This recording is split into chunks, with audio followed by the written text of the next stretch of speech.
Toy Optics here with Juhn from Jada Toys. How's it going? Good, good. So we're just going to jump in. We're going to start with Frosty. Okay. Cool. Iconic stop motion animation. You'd be hard pressed on Christmas to flip through a channel and not find it. Yeah.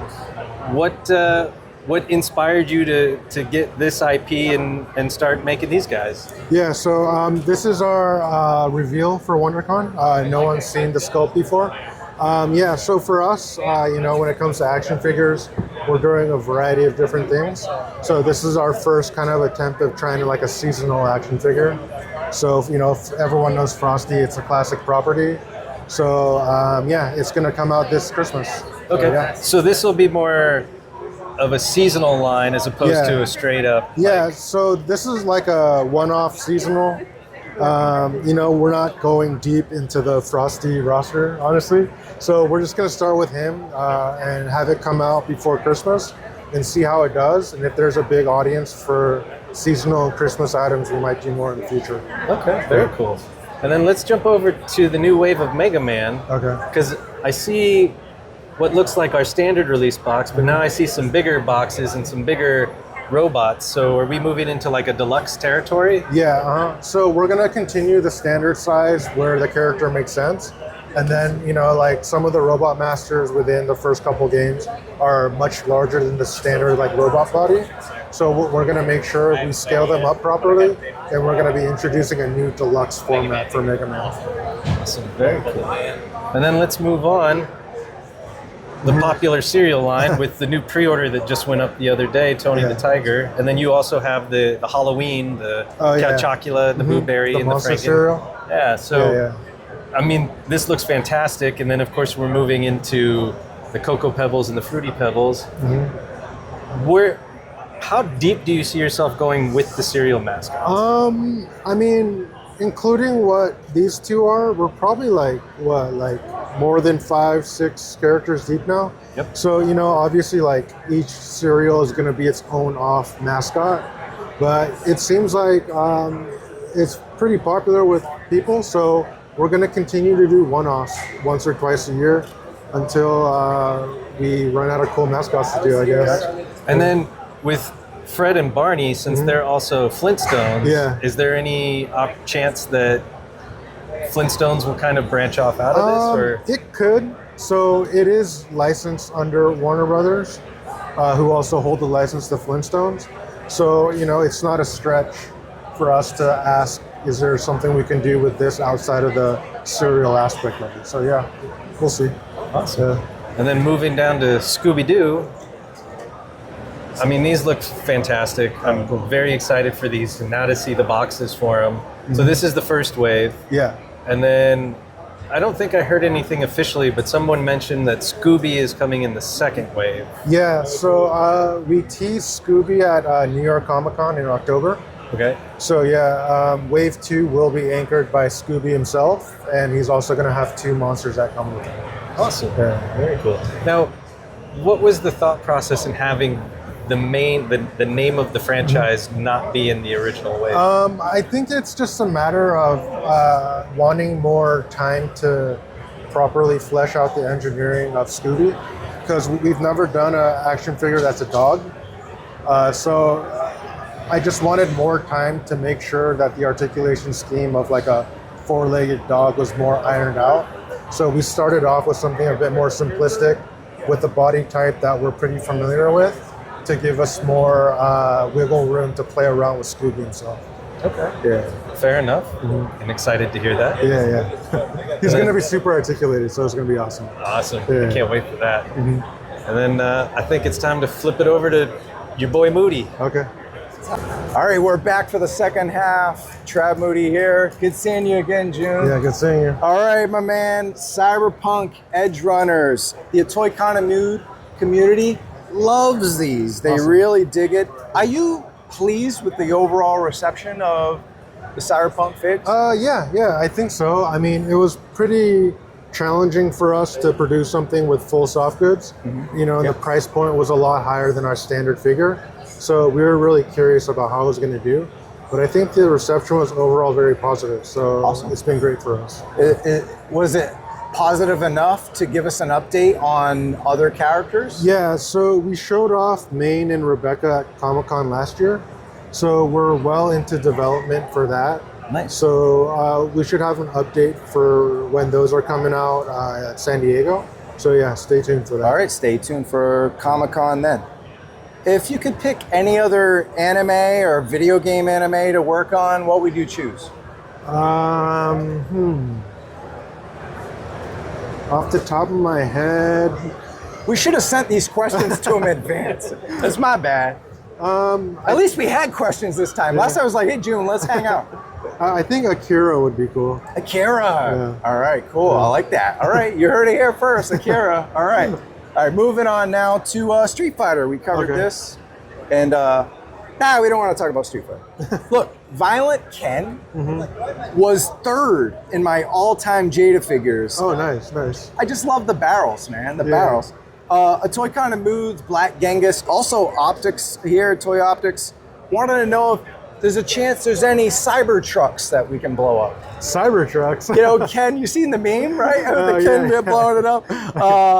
Like, Jada, I mean, we see him making some sweet-ass rides over there, right?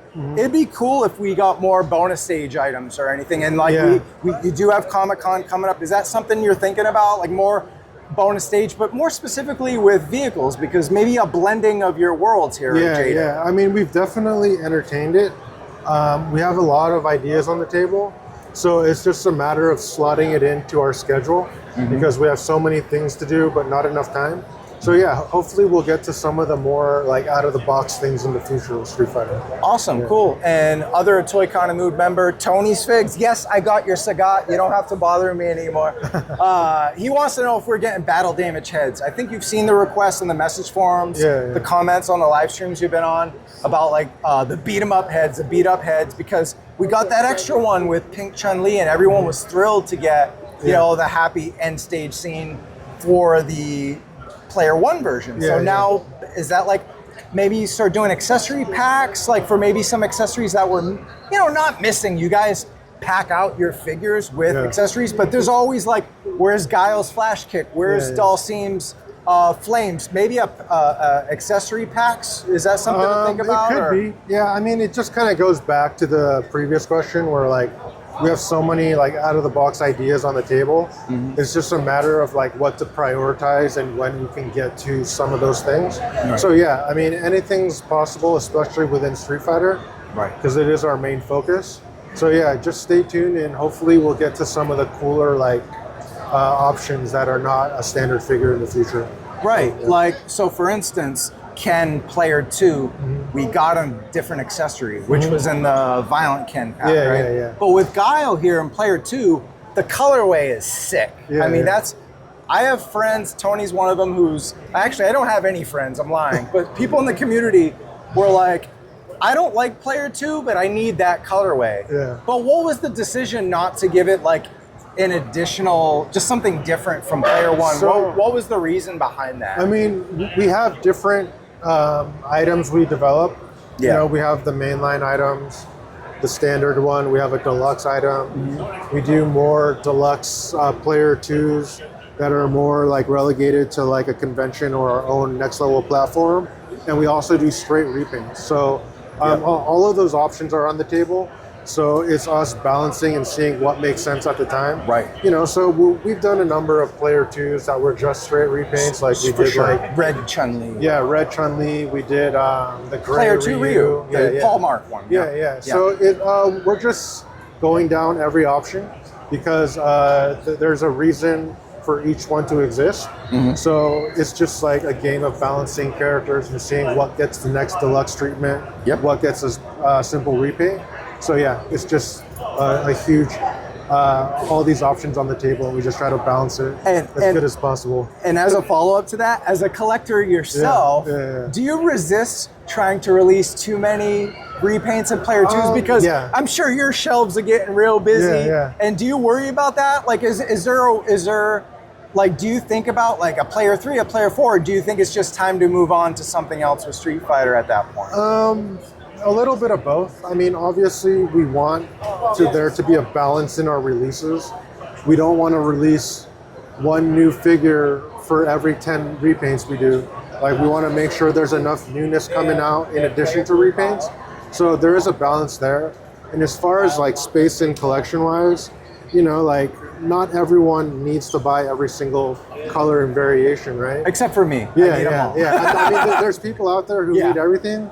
There's some people who pick and choose and cherry pick. So we just put them all out there for each individual collector to collect how they want. So yeah. For sure. And then last question about Street Fighter. What is your overall most proud, like what's your proudest release of Street Fighter? Like, yeah, I did that, or we did that. Like what's a shining moment? Even if it's something that, you know, we already know some of the other figures coming out. So maybe one of those or something that's already been done. Honestly, it's probably the first wave. I mean, in comparison, the newer waves are way better as a figure goes. But it was that first wave that kind of like gave us that opportunity and kind of put us on the map. So yeah, I mean, the first wave is always going to be special in that regard, regardless of whether future figures will be much better than them. Cool. So yeah. And then what's your most excited like release for Street Fighter among the ones that aren't out yet? I would maybe say Akuma and Balrog. I was going to guess Akuma. Yeah. Cool. All right, awesome choice. And now we got to ask him, how excited are you that Jada Toys has 1/12 scale Invincible figures? We do? You do, right? I don't know. I had to ask. Are you a fan of the property? Oh yeah, Invincible? for sure. Yeah, definitely. The comics from the image, or mostly the show from Prime Video? The Amazon show. Yeah. Cool. Anything you can throw out there about that? Because I know it was, you know, there was a press release, and then Skybound expanded its license for Invincible, and Jada was on that list. Yeah. I mean, you know, WonderCon is kind of like the pre-show to San Diego. So a lot of things we're showing here is very like bare bones. So you said it, not me. So anything new, property-wise, refreshes to existing properties. We're kind of saving a lot of exciting things for San Diego. So stay tuned and see what happens. Awesome. One last question here, and a fan question. Shout out to a Toy Kind of Mood follower, Rusty Cog HVC. Get your mind out of the gutter. He wanted to know, what's your dream property? It could be Invincible, but maybe something else. Dream property to produce figures of, not just for profit, but your interests. Well, it's hard to say because Street Fighter was the dream. Street Fighter was the dream. But now that we're kind of wrapping up, thinking about something beyond that, I don't know. It's hard to say. It's hard to think on the spot. Like I always have ideas, but then when I'm on the spot, I think you're doing out. a good job, Juhn. I think you're all right. But just something that you're a fan of that you guys haven't worked on. Aren't you glad we're not asking you about DC Comics now that Mattel has it, right? But just anything else that you know is out there.